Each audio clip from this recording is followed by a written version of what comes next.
Hey everyone, welcome back. My name's Diana. This is my channel Bookish Di, and today I'm wrapping up my August in reading.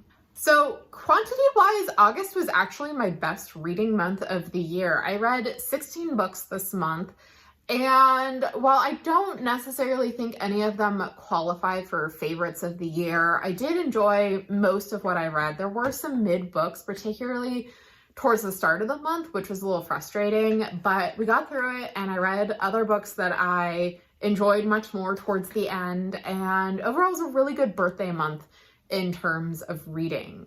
I also did 2 projects during the month of August. The first, which there's a vlog for, is the next installment in the 12 Recs from 12 Friends series, and last month I read recommendations from my friends Audrey, Rhea, Kelsey, and Kay.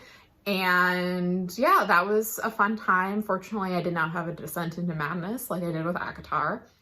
And then I also did the Magical Readathon Autumn Equinox.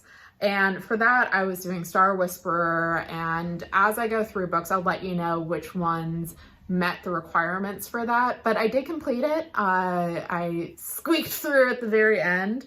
And yeah, it was a fun time. I really enjoy Magical Readathon. I didn't do any of the side quests. I mostly focused on just the main prompts, and it worked out for me. So let's get into it.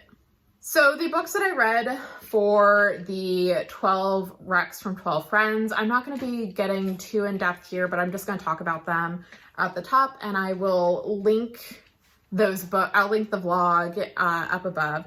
So the first one that I had was A Deadly Education, written by Naomi Novik, narrated by Anisha Dadia, and this was recommended to me by my friend Audrey, and it was for the Magical Readathon prompt Astronomy, Lunar Alignment, Read a Book from a Finished Series. I gave this one a 3.25. The Too Long Don't Watch is, I thought it was really info dumpy. I had questions about whether or not Novik was the correct person to be writing this book. I did enjoy Ella as a main character though, and then I went on and finished the series, which I will be talking about later in this video. I then read Georgie All Along by Kay Claiborne. This was recommended to me by my friend Kay, and this is another 3.25. It was fine. It was a perfectly okay contemporary novel. I had some issues with the pacing. The romance was secondary to me to the friendship between our main character Georgie and her best friend, and it was just okay. I've read better contemporaries this year, and this just didn't measure up to them. And this was for the Art of Illusions prompt, levitation spell, read without touching the floor. I read it while lounging on my couch. Then was The Lord of Stariel by A.J. Lancaster. This was recommended to me by Kelsey. This is a fantasy romance set in like a 1910s, 1920s England equivalent, following Hedda, who returns home after her father dies. And I gave this a 3.75. I really enjoyed it. I liked Hedda as the main character. I did have some concerns about the romance and the power dynamics within that, but that's something where the next 3 books are still following the same couple, so I'd be interested to see how that develops. Overall, this one was a lot of fun, and I would recommend it if you're looking for something a little bit different in your fantasy romance. And then the last book for that project was The Midnight Bargain by C.L. Polk. This was recommended to me by my friend Rhea, and this was my favorite of those books. I ended up giving it a 4.25. However, it's not one I necessarily want to reread because it was so stressful. This is another fantasy romance, but it is set in a very misogynistic society, and it's dealing with bodily autonomy, being an ally versus being an accomplice, and what does it mean to forge your own destiny.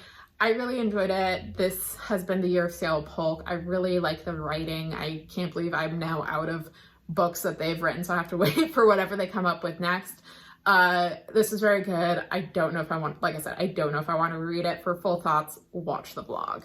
And now for books that I have not talked about already in other videos. First up, we have What Moves the Dead by Ting Kingfisher. This I read for the astronomy prompt, Moon Song Ritual, and this was to read a book with a word from the title of your last song. The song I got was Your Ex-Lover is Dead by Stars. Excellent song. And I figured this was on the Hugo shortlist. It's a good time to pick this up. So this is a retelling of The Fall of the House of Usher. It's taking place in a made-up European country, and we are following Alex, who is a soldier, and in this world, in the country that they're from, there are these people called sworn soldiers, which are their own gender. They have their own pronouns, which I thought was really cool. And so Alex is going to the home of their childhood friends because they got a letter from the sister Maddie saying that she's dying and he wants to go see her. And when he gets there, he discovers these creepy rabbits, the fictional aunt of Beatrix Potter, and a weird glowing lake. So I overall enjoyed this. I have read Nettle and Bone from T. Kingfisher. That's the only other work of hers that I've read, and I liked it. And I think this has the somewhat of a similar vibe in that there's something like dark and unsettling, but I also found it a little cozy I liked kind of the connections that the main character forged between the different side characters. They weren't necessarily isolated, and part of how they were able to solve what was going on and figure out what was happening was through those connections with other people. I also liked the kind of different focus on types of fungus and mushrooms, and how fungus is exists as an extant form of life. If you've seen that Tumblr post where it's like, tell me the name of God with the mushroom, that kind of like that. Anyway, I liked it. It was a good time. I know there's a sequel coming out next year. I ended up giving this a 4 stars. I'm very interested to see what happens next for Alex and how Kingfisher is going to continue to explore this universe. Then I read Legends and Lattes by Travis Baldree. This was for the lore prompt of Tale of the Guide, Read a Bookseller Rec. And this follows an orc Viv who's retiring from being an adventurer to open a coffee shop using this magical artifact she found to bring luck. And she ends up attracting different people to work for her, and they reinvent the coffee shop. And this was mid. I can understand why people like it, but overall, this felt like it was very mid to me. And reading the author's note in the back and finding out that this was a nano novel that ended up going from nano novel to self-pubbed in 3 months really explains it. For me, this is a book that relies on readers' familiarity with kind of D&D concepts or just like basic fantasy concepts. And I found a lot of the character work, which people seem to really love, really lacking for me, because they're like, oh, it's found family, like they come together, and I didn't really get that. I found for a lot of the side characters, they were really not fleshed out, that the only things we really learn about them are what is necessary to move Viv's story forward, and it was not found family for me. It was just, these are my coworkers and I like them more than I might like some of my other coworkers, which, you know, is fine, but that's not found family for me. That, like, Leverage is found family for me. Warehouse 13 is found family for me. This was not found family. This was more of like a workplace, like, dramedy. Which, if that's what you're looking for, that's fine.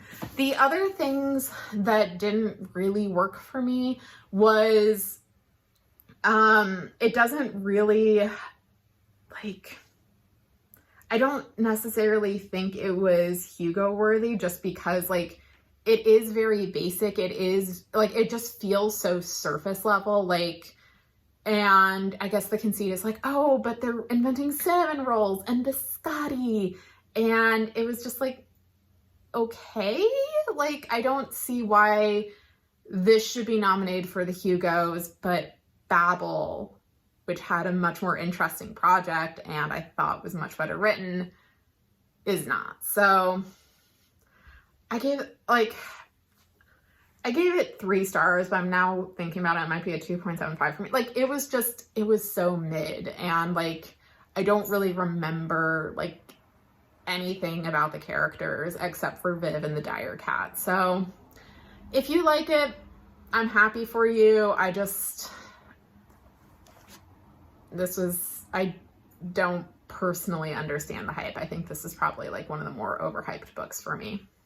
Then oh, hi Princess.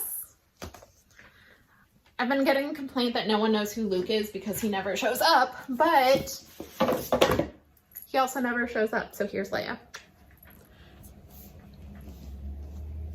Anyway, I had read a bunch of mid-book, like a few mid-books in a row, and I needed something to break that up. So I decided to read a novella. I ended up picking up The Return of the Sorceress by Silvia Moreno Garcia. This is one of the novellas that Subterranean Press put out.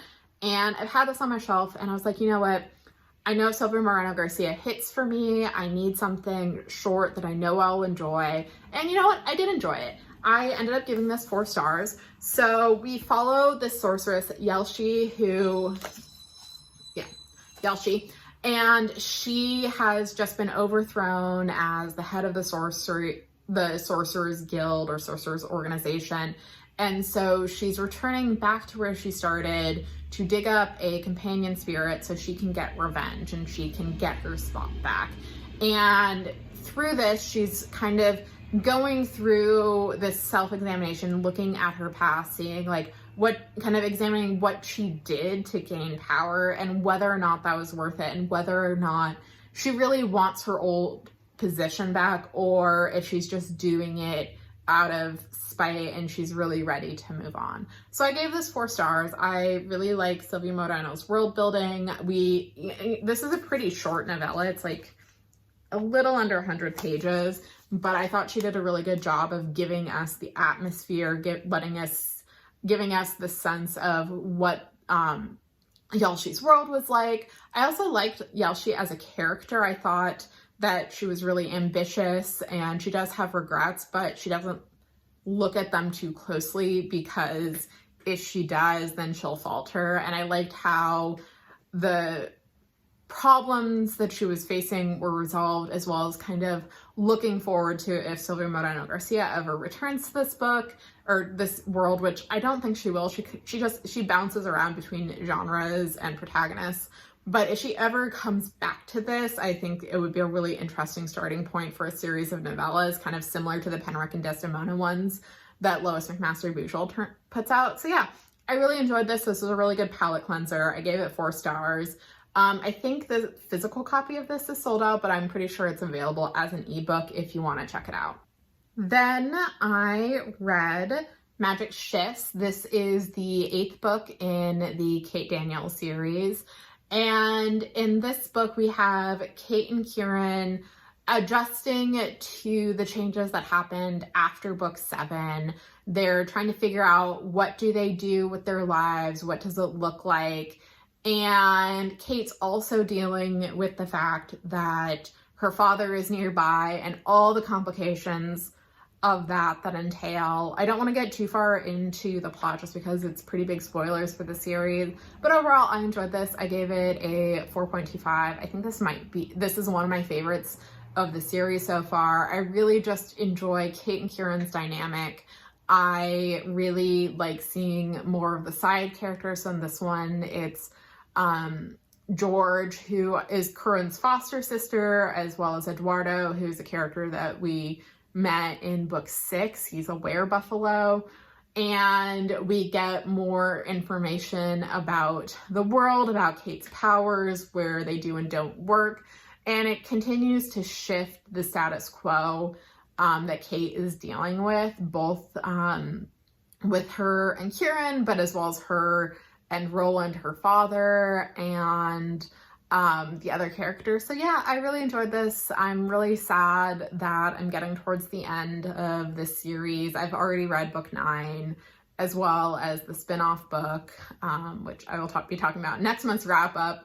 But yeah, Kate's such a fun character. I think if you're looking for, like, I hate the phrase strong female characters, but if you're looking for a very capable protagonist who has really great side characters, who messes up but learns her lessons and continues to mess up in different ways, and has a really cool sword and there's cool magic. Definitely check this out. The next two books I'm going to talk about together because they're books 2 and 3 in a series, and that is The Last Graduate and The Golden Enclaves, both by Naomi Novik, both narrated by Anisha Dadia. These are the second and third books in the Skullomance series, and I am mad that Naomi Novik got me, like, that how she structured these books made me want, like, immediately pick them up after finishing A Deadly Education. So, as I mentioned before, I thought A Deadly Education was kind of mid, but the ending of that book made me be like, okay, I really want to read The Last Graduate. And then the end of The Last Graduate was like, okay, I have to pick up The Golden Enclaves and figure out what the fuck is going on. So I ended up giving The Last Graduate a like 3.5, 3.75, and then The Golden Enclaves a 4.25. I thought this was a series that got better as it went on. I'm going to be having a full series review with spoilers coming out later this month. But overall, I thought that what Novik did with these books was good in terms of raising the stakes and seeing how Elle's perspective has changed and seeing how Elle was determined to shake up the magical system that at the beginning of book 1 that she kind of thought was set in stone and didn't really think of any alternatives. I also don't think this is a YA book. Suck at Hugo's, which I get into more in the review, which I've already recorded. So I overall liked this series. I think if you can get through book 1, which is I initially bounced off book 1 when I attempted it back in 2020, but if you can get through book 1, definitely check out books 2 and 3 if you're mildly intrigued. I think overall it worked really well as a series. Then I read Chaos Factor by Megan O'Keefe. This is the second book in the Protectorate series. It picks up shortly after Velocity Weapon ends, and we are following Sanda, her brother Buren, the spy Tomas, and former gutter rat turned something different, Jules. So I, again, don't want to get too much into the plot because it is some pretty big spoilers for book 1, but this was a book where I initially struggled to get into it because there are a lot of short chapters and it is a long book. And while I know some people really like short chapters, part of what was difficult for me was the constant changing of perspectives, because we have those 4 perspectives and then we are also getting some interludes from another perspective. And it made it difficult for me to stay engaged and keep focused on what was happening in the story. And about like the third of the way to half of the way, we start getting longer chunks from one point of view, which I think helped with my keeping me engaged. I think in terms of the story, I continue to be really interested in it. I think what O'Keefe is doing in this series in terms of like the twists and the world building are really interesting. I know some people are more fans of melodrama, and it didn't really work. It didn't work for me as well as I know it has with some other people, particularly with Sanda and Tomas. It was fine, but there were times that felt like it was being overextended just for the sake of melodrama, which your mileage may vary on that. Overall, I think I would give this like a 3.75. The ending just was very hard for me to get engaged. I'm having a much easier time with book 3. I'm reading that right now, which I do have to finish by Saturday for a live show. But yeah, overall, this has been a fun sci-fi series. It definitely has shades of Mass Effect and BSG, and I will not elaborate on that because spoilers. Then I read another book from the Kate Daniels series. This was Magic Stars. This is the companion novella to Magic Shifts. And in this one, we are following Derek, one of Kate's teenage sidekicks, as well as Kate's adopted daughter, Julie, where they're investigating the murder of a family and how that ties in with a warlock and some magical artifacts. And this was fun. I gave it 4 stars. I really like seeing Julie and Derek's dynamic. is a bit of a crush on Julie's side, and I think Derek knows about it, but because he's like 5 years older, is just not touching it. He's being like, you know, Julie is Kate's daughter and I respect her, but she's also an annoying teenager, and I think that's the correct way to approach something like this. I really like, I think this is my favorite of the companion novellas, just because I think it does a good job of giving us points of view that we don't normally see in the series, as well as kind of keeping the tone of the Kate Daniels series at large. This one did a much better job for me than the Dolly novellas, just because Dolly and Jim's dynamic doesn't necessarily work as well for me. But I really like this. I also like getting to see what is going on with Julie and how her powers are changing, and just how she's changed from the little street urchin that we met in book 2 and what's going on with her now. So this was a lot of fun. Don't read it if you're not, you know, also reading the Kate Daniels books. I don't know how that would work. I did forget to mention with Chaos Vector that this was also for the Magical Readathon. It was for the Astronomy Prompt Blood Moon, which was to read a book with a red cover, and that book has a very red cover. Okay. The next book that I read, and I just want to mention that because the next book I read was also for the Magical Readathon, and that was Fault Tolerance by Valerie Valdez, narrated by Alma Riguera. This was for the Psionics and Divinations prompt, reading the future, reading a book set in the future.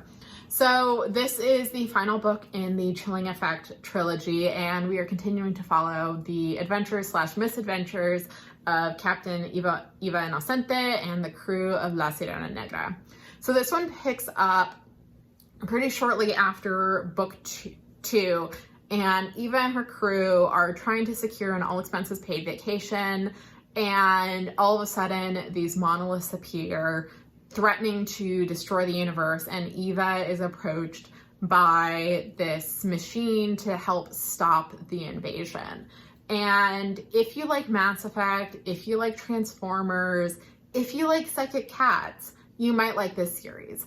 I've talked a few times with this series that book 1 can be frustrating because Eva is consistently holding the idiot ball, and I can say that it's gotten better by book 3. Like, one of the things that really sold me on book 2 was the fact that Eva had learned from her mistakes and was no longer like siloing herself off, that she was getting feedback from the crew, that she was trying, like I was saying with one of my other books, like, she's still making mistakes, but she's making different ones because she's learned not to make the mistakes that she previously made. So I liked that. I thought with this book, it did a really good job of building off of what we saw in books 1 and 2 and kind of tying everything together. I also really like Eva doing this self-reflection, because one of the things that happens in this book is she gets in an argument with her sister, and her sister says, "Oh, you're just like Tito Santiago, who was a former partner of Eva's, who is someone really selfish, is willing to sell people out for money. Like, money is his main concern. Everything else is secondary. And he's really self-centered." And that leads to Eva kind of reflecting on that and thinking, you know, why am I doing what I'm doing? Is it just for me, or is it for everyone else? And I really liked seeing that growth from her. I also really love all the different side characters and getting to spend time with them. And I continue to really enjoy the Psychic Cats. We have the continued presence of Mala and her companions. And yeah, this was fun. I gave it 4 stars. And this was also my series TBR project, so I'm excited to check that one off. Valdez has another book that just came out. It's Different World. I think it's a standalone. So I'm hoping to get to that this month and just kind of see how she approaches a standalone versus a trilogy. After that, I read Scout's Honor by Lily Anderson, narrated by Frankie Corzo. And this was the final book I needed for the Magical Readathon. This was for the Omen Lily prompt, which was read a book with either a picture of a lily on the cover or the word Lily in the title or the author's name, and the author's name is Lily Anderson. So this is a kind of paranormal YA book that follows Prudence Perry, who used to be a member of the Ladybird Scouts, who are tasked with protecting mundanes from monsters that come from negative emotions. And she quit the Ladybird Scouts 3 years before the start of this book after her best friend died. And she's dealing with a lot of PTSD around that. And she gets roped into rejoining the Lady Scouts to train some new scouts after her mother catches her sneaking out at night with her boyfriend. And so Prudence is now dealing with joining a group that she left for a reason, having to confront her feelings about that, figuring out like, what does this institution mean? Is it really worth keeping around in its current form, as well as, you know, bonding with friends and family. I overall like this book. I think this is a really good example of a YA book that is specifically aimed at teens, that while adults like me can enjoy it, we are not the main audience. This is not a book designed to have crossover appeal. And I think it did a good job with that. It touches on, like I said, PTSD. You have some body issues. Prudence's boyfriend is fat, and there's some discussions around that. You have discussions about mental health. You have discussions about kind of bullying and insider versus outsider. And yeah, I overall thought that I enjoyed it. I really like Prudence as a main character.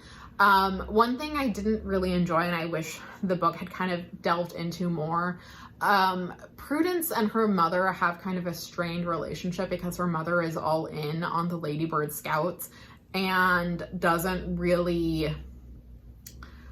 has kind of a hard time accepting that Prudence, due to what happened, has PTSD, and is kind of pushing her to rejoin the Scouts, pushing her to be involved in an organization she has purposely distanced herself from, and kind of is like, oh, well, you just need to try harder. And I wish there had been more of a reckoning with that. There's a bit of a reconciliation towards the end, but there's no kind of one-on-one conversation between Prue and her mom about all of this. And given what happens at the end, I think it was needed. I think it would have been a good conversation to have explicitly in this kind of book, because even though it has the veneer of there are monsters, girls have to kill them, I think there would have been some good discussions about mental health and what happens when your parent doesn't take that seriously and how it might affect you. So I gave this a 3.75. I think this is, like I said, I think this is a really good example of a YA book that isn't necessarily too old or too young. The final 2 books I read, again, I'm going to be talking about them at once because they're part of the same series. Volumes 3 and 4 of Delicious in Dungeon. This is a manga series that I picked up this year. My friend Rhea over at the Book Fench really likes it. We've gotten Rachel over at Kalanati to start reading this as well. And this is a manga where a group of adventurers start eating monsters as they descend into a dungeon to rescue one of their companions who's been eaten by a dragon. And we learn more about cooking and the characters in dungeon ecology in these books. And in book 4, they reach their destination and something happens that totally is not going to turn out terribly in the future, because there's like 9 more volumes. I think there's 13 total. So yeah, like, I know shit's going to hit the fan. So I continue to really enjoy this series. I think the artwork and story by Ryoko Kui is really good. Like, let's see. Like, I really like the artwork. I really like the characters. We find out more about Marceline's backstory. She's our half-elven mage. We find a little bit more about Laos and his sister's relationship. And yeah, this continues to be a really fun series. I gave both of these 4 stars. I have book 5 on hold from the library, and hopefully I'll get it soon. So yeah, really, really happy I decided to pick this series up this year. So that was my August in reading. Started mid, ended strong. Yeah, So are there any books that you think are that people seem to really love, but you think are overhyped? Do you have any series that you finished recently that you want to talk about? Please let me know in the comments below. And if you enjoy what you see, please like and subscribe. Thank you all so much for watching, and I'll talk with you later. Bye.